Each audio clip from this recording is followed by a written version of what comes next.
It feels like in the AAA world of gaming today, there's been a continuous push to make games more immersive. A push for games to have more realistic graphics, more believable and well-written characters, and gameplay that makes you feel like Spider-Man. Immersion is this buzzword that game journalists who are worse at video games than I am throw around quite a lot. Yet, despite the constant use of this word, I feel like there's never a true definition behind it. All definitions of immersion in gaming that I hear of boil down to a general feeling of being in or connected to the game and/or game world. This general definition makes sense as video games give you agency in a world as opposed to making you a viewer. You are not watching the yellow taxi go vroom, you are making the yellow taxi go vroom, or even are the taxi itself. It seems similar to escapism, escaping from the real world to another reality. We're told that the more immersive a game is, the more it makes us feel like we're there, the better that it is. But with this video, I pose two questions for discussion. What really is immersion, if it can even truly be defined? And do games have to be immersive to be good? To start this discussion, let's go back to our general definition of immersion. A general feeling of being in or connected to the game and/or game world. Breaking this definition down, we get our two main components, the player and the game. These are two separate things, and without immersion, the player has no connection to the game. So to put it simply, immersion is a sort of bridge or string, a connection from the player to the game, something that ties them together. It's how the player attaches or feels drawn to the game or game world. With immersion, now the game has become something that the player can dip their hand into. But this bridge or string never looks quite the same for every person, and vastly changes per game genre. For a game like Skyrim, for example, a person may feel bridged to the game by the story and the world, where you be the hero you wanna be. For a game like Stardew Valley, the bridge may form from the player building up a sense of community and living how they want to live. For survival games, that bridge may form because the player is focused on trying to live, because of the game having consequences for them dying. These attachments or modes of immersion are all different. One is being the hero, one is being a community member or farmer, and one is being a real living person who suffers consequences from death. Immersion is a means of attachment to a game and its world. It is something that is tied to the game and the player. The game lays out the possible bridges or strings for a player to use to connect to the game, but ultimately it is up to the player to decide which path or string they want to take and how they take it. How a game builds possible paths of connection is through the game's design. Games could extend paths to the player with realistic graphics or having no to little user interface. Hellblade is an example of a game that does this, and it allows the player to connect themselves to Senua and her journey by removing the elements that serve as a constant reminder that you are playing a video game, making a player feel as if they are a part of that journey, rather than just playing a video game. Or maybe it's a game like The House in Fata Morgana that extends a bridge with well-written characters, a deep mystery to unravel, an unreliable narrator, and the protagonist's amnesia that allows the player to connect themselves with the uncertainty of the protagonist. Or maybe it's a game like Advance Wars that extends a bridge with top-down turn-based large-scale battles that allows the player to connect to the game as a master tactician. A game can build these bridges or strings for players to take and grab onto, to connect themselves to the game, but the player still does have some say in how they travel, so to speak. Skyrim may have made this path of being the Dragonborn, the hero who saves the day, and maybe the player will travel this path as a mage who cares deeply about the story and lore, listening to every bit of dialogue and reading every book and bit of flavor text. But another player might ignore the story path, instead taking the path of freedom that allows the player to do whatever they want. The player travels as a cheese thief who pays no attention to the story and just wants to amass the biggest collection of cheese. These strings or bridges can, of course, interweave.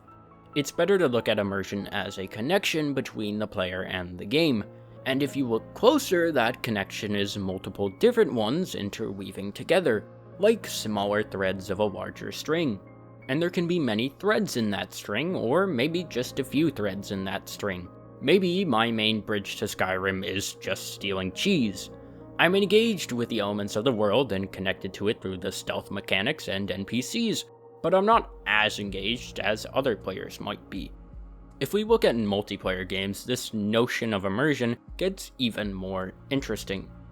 Rather than having one player and one game, with one attachment between them, we have many players attached to one game.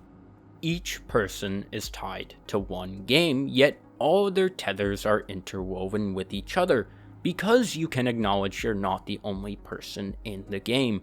You are immersed with others. Yet each person's tether is still their own, like how in League of Legends, you're playing with 4 other players on your team. You each have your own role and engage with the game slightly differently, but all those strings tie together as you're on the same team working together towards the same goal, and that is to bully ranged top laners to kill themselves. I think this is why immersion can never truly be defined, because it looks different for each person and each game. It's the beautiful relationship between the two, a relationship that cannot be set in stone with words that apply to all. It's how the player interacts with the game and the world, or even how the game interacts with the player. Immersion, this relationship or attachment, is a two-way street. The game ties itself to the player, and the player ties himself to the game.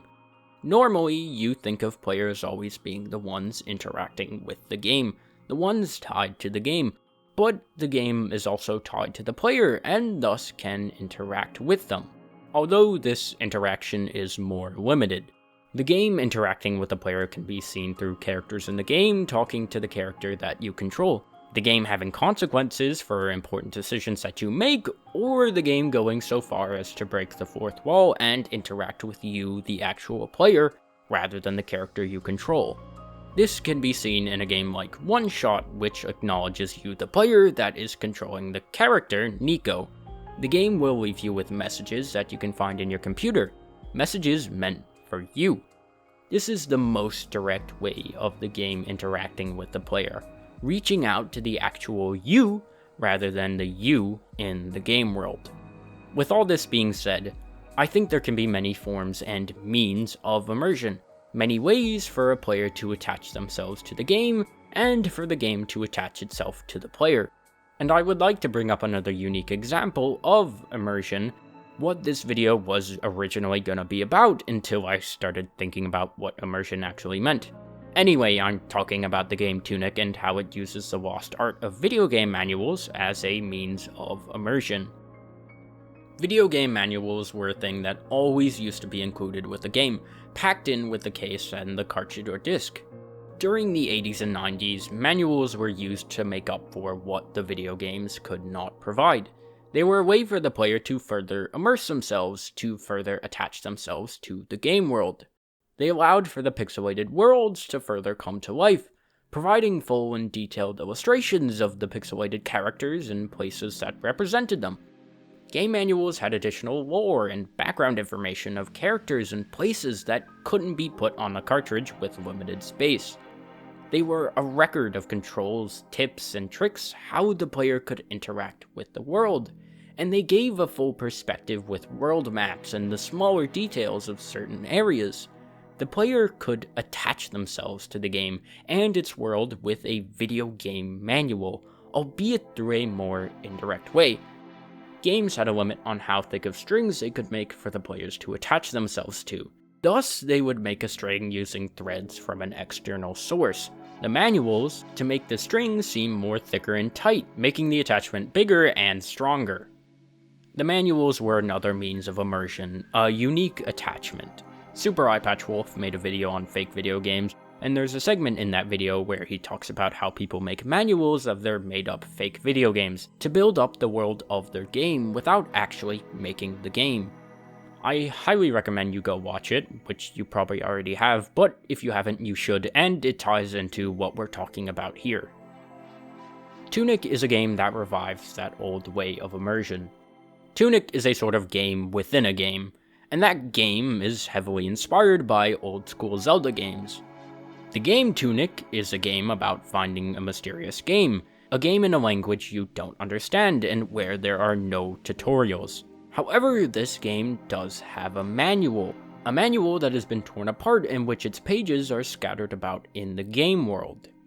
So, in the game part of Tunic, you are controlling this little fox trying to open this mysterious locked door, figuring out how the world and everything works by finding pages of the game manual and deciphering them.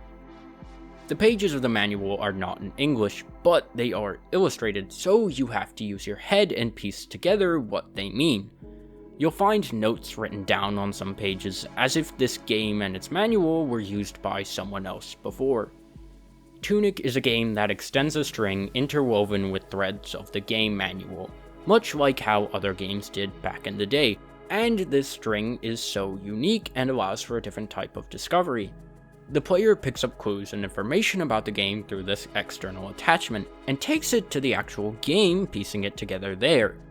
Now, as games progressed and storage capacity for games grew, these things in video game manuals became more and more integrated into games themselves, saving costs of physical packaging and production. Character models became more like the intended thing as graphics improved.